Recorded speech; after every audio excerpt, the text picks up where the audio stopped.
زمون په معاشره کې یو مسله ډېر عام ده په ځناور کې اووه شیونه حرام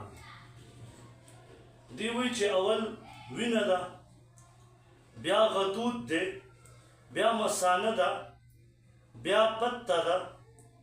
او بیا د نر شرمګاه او د ښځې شرمګاه او کاپورې دا اووه شیونه وې حرام دي دې په باره کې مختصر غوندې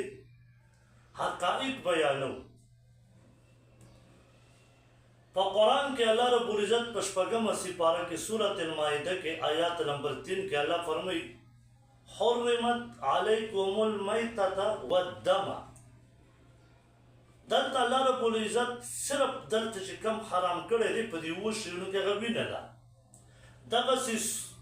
سپاره چې ده اتمه په اتمه سورة الانعام کې په 145 نمبر کې الله فرمایي او دما مسفوحا او لحم خنزیر هغه وینه چې په شړک سره بهیږي دا حرامه ده دا شپږ شیونه د وینې نه علاوه دا حرام نه دي بلکې دا مکروه تحریمي دي په مکروه تحریمي باندې بیا بحث کومه چې دا څه ته وایي په هغې ټولو کې اول دوه آیاتونه ما د کلام الله پیش کړ اوس حدیث مبارک پیش کوم دا مصنف عبدالرزاق دے ایدی حدیث مبارک دے 8802 نمبر عن مجاہد رحمہ اللہ قال کان رسول اللہ صلی اللہ علیہ وسلم یکرہ من الشات سبعا وی نبی علیہ السلام با پچلے کہ اوہ شیونا نخوا خول دا خو پدی کی دا اوہ شیونا ذکر شو لیکن په نورو احادیثو کې او په قرآن آیات باندې دا دلیل دی چې وینه حرامه ده خو دا نور شپږ شیونه حرام نه دي دې په باره کې دا سنن کبرا بیهقي شریف دی دې حدیث مبارک دی 19700 دې کې فرمایي مجاهد رحمه الله قال فرمایي کان رسول الله صلی الله علیه وسلم و نبی علیہ السلام یکره من الشات سبعا چې نبی علیہ السلام په بد ګڼه اووه شیونه همدغه روایت دی چې کوم مصنف عبدالرزاق ذکر کړی دی خو لیکن په دې کې بیا وینه خاص شوې ده هغه حدیث مبارک دی 19699 په دې کې فرمایي ابن عباس رضی الله تعالی عنه هغه فرمایي چې ان عامتها دم قال انما حرمت دم مسفوحا هغه فرمایي چې یقینا په دې کې عام خبره ده چې وینه حرامه ده خو دا شپږ شیونه حرام نه دي آپ کا مسائل اور ان کا حل دې جلد نمبر دی 5 دې صفحه ده 510 ادنم دې په باره کې تپوس شوی دی چې گزارش ہے کہ کپورے حرام ہے اس کی کیا وجوہ ہے نو دا جواب ہوئی چھے حلال جانور کی 7 چیزیں مکروہ تحریمی ہیں دلتا کی وینت بیا خاص کئی آغا فرمائی غدود مسانہ پتہ نر کی پیشابگاہ مادہ کی پیشابگاہ او کپورے دا پکی مکروہ تحریمی دا حرام نہیں بیا دا دی پبارکی فرمائی عن ابي حنيفه رحمه الله انه قال الدم حرام واكره الستة او شپږ شیونه به مکروه ګڼل اطلق اسم الحرام على الدم المسفوح وسمى ما سواه مکروها دی وینه به حرام ګڼه خو د دې نه علاوه دا شپږ دا به مکروه دا حواله ده البدائع الصنائع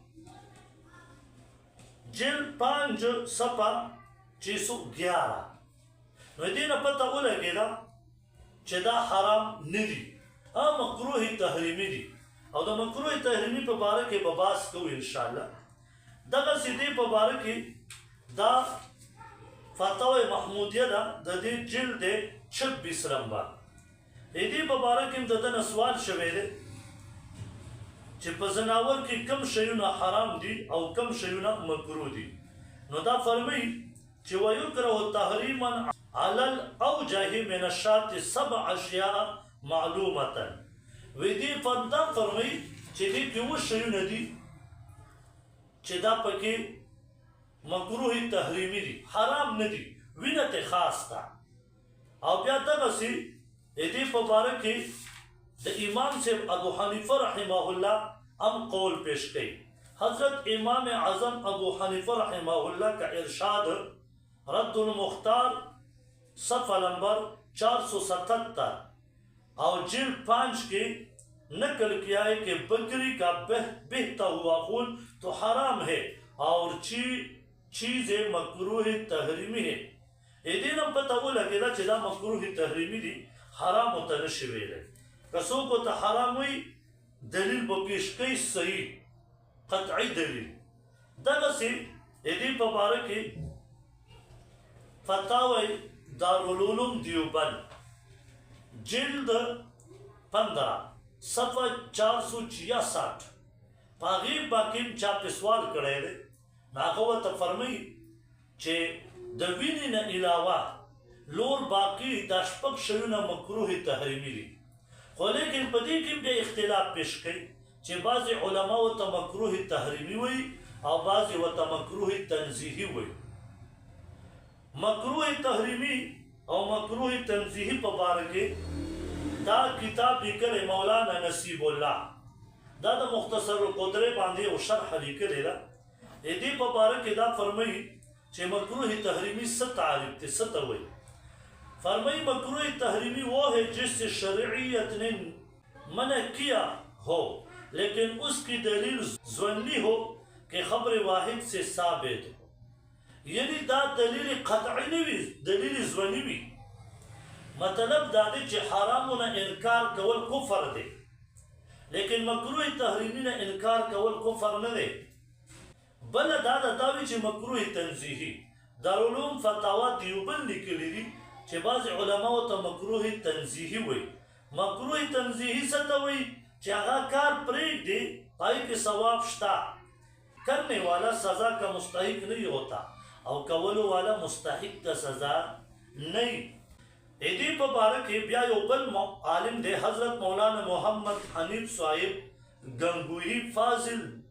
دیوبند مدرسے نا فارع دے دا دی مکروح تحریمی پا بارک باس کئی وی مکروح تحریمی کو حرام قطعی بھی نہیں کہتے وی مکروح تحریمی تا حرام نشی ویلے ولی حرام قطعی دلیل غاڑی دلتا کہ قطعی دلیل نشتا کیونکہ اس کی دلیل قطعی نہیں جو حرمت پر دلالت کرے ودا قطعی دلیل نہ دے چتے پا حرمت دلالت ہو کے چدا شپک شیونا حرام دی حرام دا پارا قطعی دلیل پکار دے او قطعی دلیل ستا ہوئی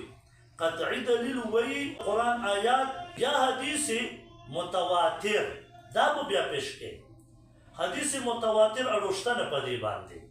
چیرے دا شپک شیونا پاک حرام دی بلکہ مکروح تحریمی دی دا خبر طولا خلاصہ دا شوا چی دا سمرہ حوالی ما پیش کرے دا ویننا علاوہ دا لور شپک شیونا دا حرام ندی